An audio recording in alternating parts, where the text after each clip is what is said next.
किस हैसियत से बोल रहे हैं कि ये भ्रष्टाचार के खिलाफ है, किस हैसियत से ये बोल रहे हैं कि ना खाऊंगा ना खाने दूंगा। जो भी खाता है बीजेपी में शामिल हो जाता है, जो भी खाता है बीजेपी का जाता है। बीजेपी पनाह दे रही है। बीजेपी ने एक आश्रम खोल रखा है के लिए और सबसे ज्यादा अमीर लोगों के लिए। एक व्यक्ति है जिनके खिलाफ स्वयं प्रधानमंत्री बोलते हैं सर, एक व्यक्ति है जिनके खिलाफ स्वयं प्रधानमंत्री मोदी जी बोलते हैं कि इस पे 70,000 करोड़ का यहाँ पे इरिगेशन को लेके स्कैम हो रहा है। स्वयं प्रधानमंत्री बोलते हैं और फिर वही व्यक्ति आज प्रधानमंत्री से मिलते हैं और कहते हैं कि मैं महाराष्ट्र का नया उप मुख्यमंत्री हूं। ये हो रहा है सर। 70,000 करोड़ का ये भ्रष्टाचार का आरोप लगाते हैं। अरे हमने तो किसानों का 70,000 करोड़ का कर्जा माफ किया था, आपने तो एक विशेष भ्रष्ट से लिप्त हुए एक व्यक्ति का 70,000 करोड़ आपने माफ किया हुआ है सर। तो सर बार बार ये ईडी को लेके, ईडी सर आज बीजेपी का एक दूसरा अंग बन चुका है। ईडी को लेके सर आज हम ये देख रहे हैं कि किस प्रकार का मिसयूज ये ईडी के खिलाफ कर रहे हैं। ईडी का काम है भ्रष्टाचारियों को पकड़ना, लेकिन आज इन्होंने काम कर दिया है कि ईडी के द्वारा लोकतंत्र और विपक्ष की आवाज को कैसे कुचला जाए और बीजेपी में भ्रष्टाचारियों को कैसे शामिल किया जाए। ईडी इनका विशेष अस्त्र है। आज सुप्रीम कोर्ट में एक एफिडेविट में लिखा है, a clear trend of using ED raids as a tool of harassment has been indicated. The action rate on complaints filed pursuant to raids. कौन सा नियम है? बीजेपी पार्टी का नाम लेने के लिए इनको नोटिस देना होगा सर। ये सभापति महोदय, मेरी सरकार के ऊपर इनको जो बोलना है बोलते रहे, ये पार्टी के ऊपर नहीं बोल सकते सर। आपने कांग्रेस का नाम लिया, आपने नोटिस दिया क्या? आपने नहीं दिया ना, बैठ जाइए, बैठ जाइए। आपने खुद नहीं किया, नहीं किया, आपकी गलती है। नियम खुद पालन करिए, फिर नियम सिखाइए। आपने नहीं किया, वो आपकी गलती है। सर, धन्यवाद। लेकिन कानून ये है। आगे बढ़ता हूं। आज एक clear trend of using ED raids as a tool of harassment has been found. What is the action rate on raids in 2005 to 14 was 93%. Now the action rate on raids has reduced to 29%. मतलब ये सारे raids जो कर रही है ED सारे से ज्यादा politically motivated. Only 23 convictions under the PMLA Act have been secured. Even the number of cases registered by the ED under the PMLA have risen exponentially. 2013 में 209 और 2021 में 1180, लेकिन कन्विक्शन इतना कम क्यों? क्योंकि ये सारे रेड्स पॉलिटिकली मोटिवेटेड। इस ईडी पे खुद अब सुप्रीम कोर्ट टिप्पणी दे रही है। सुप्रीम कोर्ट क्या कहती है? अगस्त 23, 2023 को the court stated that ED can not act as a law unto itself. October 4, 2023 ED Supreme Court ED पे क्या कहती है? The probe agency can not be vindictive and must be seen to act with highest degree of fairness.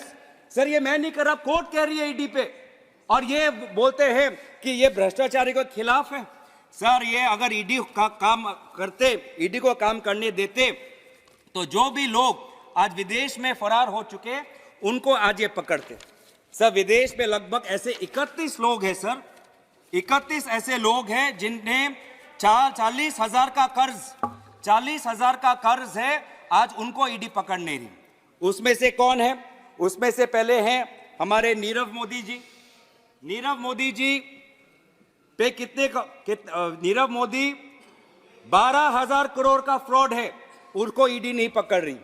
Vijay Mallya पर 9,000 का उन पर fraud है, उनको नहीं पकड़ रही। मेहुल भाई तो आपके के करीब है, मेहुल भाई पे भी आज 12,000 का ये उन पे भी फ्रॉड है। जतिन मेहता विंसम डायमंड, हीरे के वित्त मंत्री ने हीरा का उल्लेख किया था, तो एक विंसम हीरा है। एक सर बोलने दीजिए, मेरे पास पार्टी का समय है सर। जतिन मेहता जो विंसम डायमंड्स हैं, 7,000 करोड़ ऊपर कर्ज है, फ्रॉड है, नहीं पकड़ते। ललित मोदी 125 करोड़ का आज उन पे फ्रॉड है, नहीं पकड़ते। स्टर्लिन बायोटेक के चेतन संदेशारा, नितिन संदेशारा 5,000 करोड़ का फ्रॉड है, नहीं पकड़ते। आशीष जोबान पुतरा एबीसी कॉर्डस्पिन के मालिक हैं, 770 करोड़ का उन पे फ्रॉड है, नहीं पकड़ते। डायमंड ट्रेडर रितेश जैन, समाप्त कीजिए सर, बोलने दीजिए सर।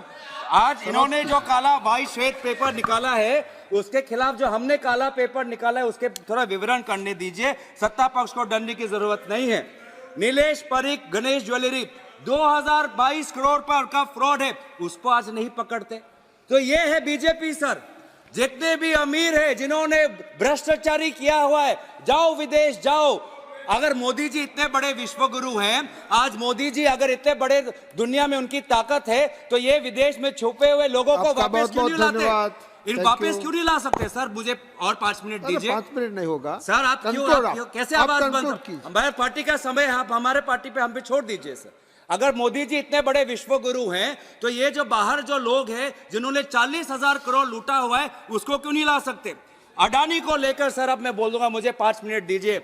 आज मेरे पास पार्टी का टाइम है सर, मेरे पार्टी का टाइम है सर। अभी तक हमारे पहले स्पीकर ने 20-25 मिनट लिया। बहुत अडानी है, अडानी परिवार, अडानी परिवार। आप कंक्लूड कीजिए। जैसे अडानी, आपने जैसे परिवार का नाम लिया, तो मैं भी अडानी परिवार का नाम ले रहा हूं। अडानी परिवार आज धारावी में रीडेवलपमेंट प्रोजेक्ट करता है, धारावी में रीटेंडर प्रोजेक्ट करता है। 2000 करोड़ से कम उन्होंने बिड किया, उनको धारावी प्रोजेक्ट मिल जाता है। ये कैसे होता है सर? मणिपुर में कांग्रेस के सबसे बड़े चेहरे गौरव गोगोई को तो आप बहुत अच्छी तरह से जानते होंगे कि किस तरह उन्होंने मणिपुर में हुई हिंसा को लेकर पूरी भाजपा सरकार को आड़े हाथों ले लिया। और जब ये बोलते हैं तो इन्होंने अपने दमदार भाषण में बीच में खड़े हुए अमित शाह को भी लपेट लिया।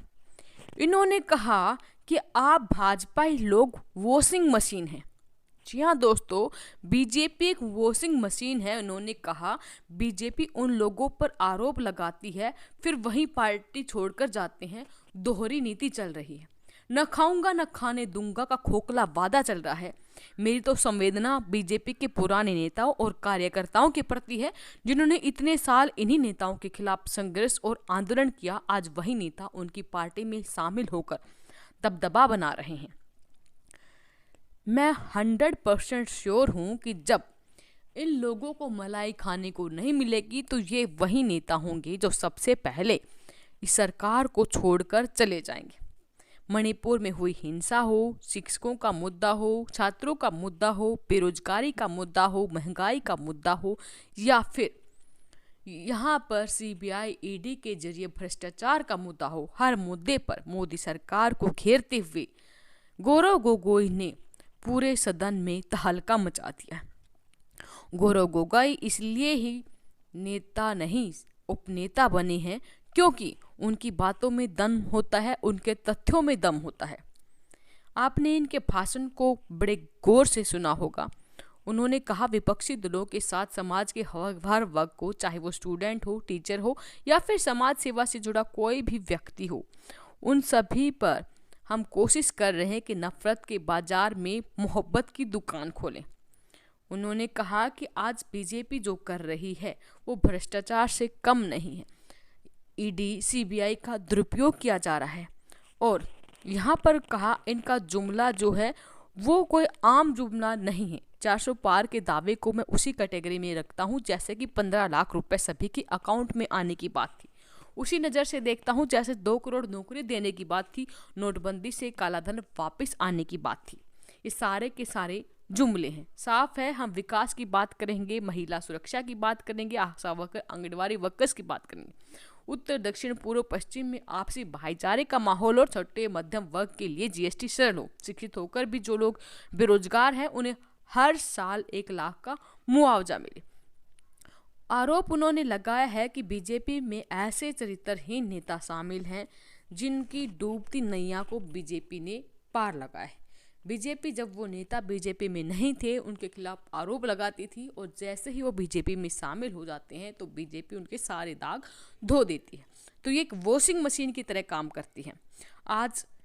आज के तरीके से भारतीय लोकतंत्र आगे बढ़ जाएगा तो ये भारत का नहीं बल्कि चीन और रूस जैसा हो जाएगा। चीन में एक ऐसी पार्टी होती है या रूस में जिस तरह विरोधियों को जेल भेजा जाता है, हम उस तरह का देश बन जाएंगे। तो आप गौरव गोगोई की बातों से कहाँ तक सहमत हैं? वीडियो के कमेंट बॉक्स में अपनी राय जरूर दें। वीडियो अपने दोस्तों के साथ जरूर शेयर करें। धन्यवाद। जय हिंद, जय भारत।